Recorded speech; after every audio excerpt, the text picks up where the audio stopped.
years.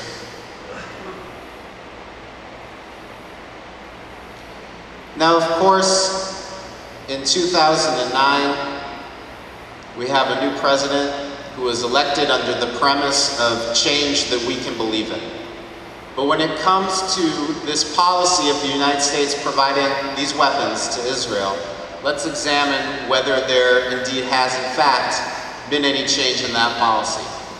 In March of 2009, just 2 months after the bombs stopped falling on the Gaza Strip, the Obama administration let through 300 containers of weapons to Israel. In the 2010 budget, he requested a record-breaking $2.775 billion in military aid. And in this year's budget, the way the budget cycle works is that Congress works on next year's fiscal budget this year. So right now we're in the 2011 budget cycle. And this year, he broke another record by asking Congress for $3 billion in weapons for Israel. Now, we've looked briefly at the numbers, and we've looked briefly at the human toll that this policy takes on innocent Palestinians.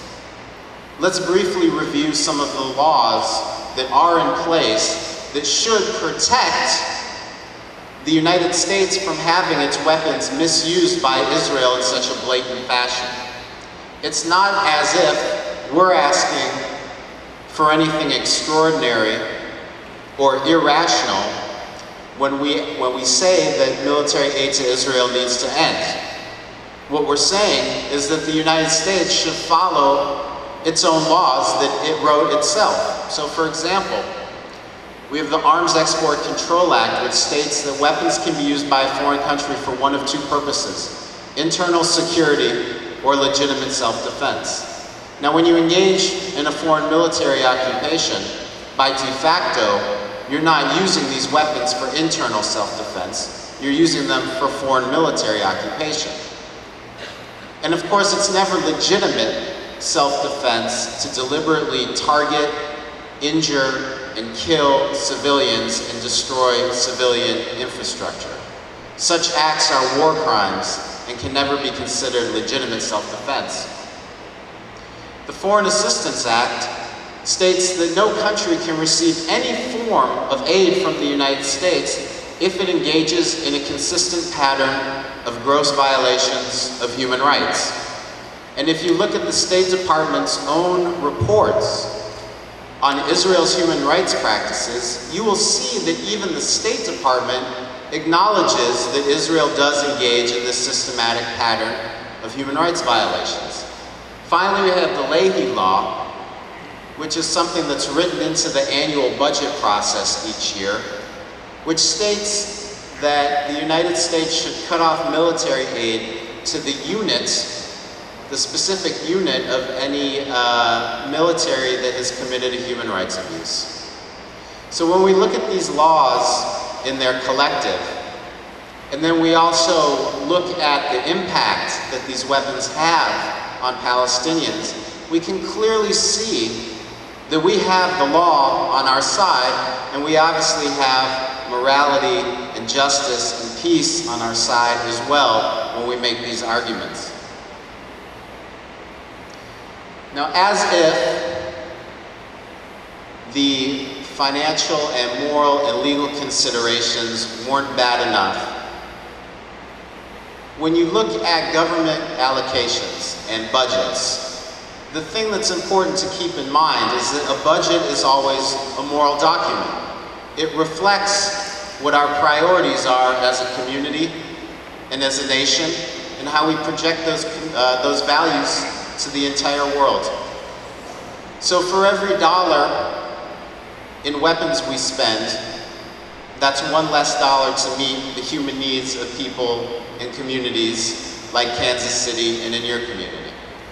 So would anyone like to take a guess at how much taxpayers, just in Kansas City, now I didn't include Kansas City, Kansas, this is only Kansas City, Missouri, and it doesn't count any of the suburbs either. just the jurisdiction, just the city limits of Kansas City, Missouri. Any guesses as to how much Kansas City taxpayers are funding the Israeli military over the next 10 years? Just shout them out. 1 million? I heard 1 million, 10 million, 150 million. And what was that? 17? Can we reveal the actual number, Sarah? Between 2009 and 2018, people just in Kansas City, Missouri will provide the Israeli military with more than $78 million in weapons. But we wanted to do a little bit more than just figure out what the tax share of Kansas City residents is. We also wanted to figure out what this same budgetary allocation could fund instead in Kansas City.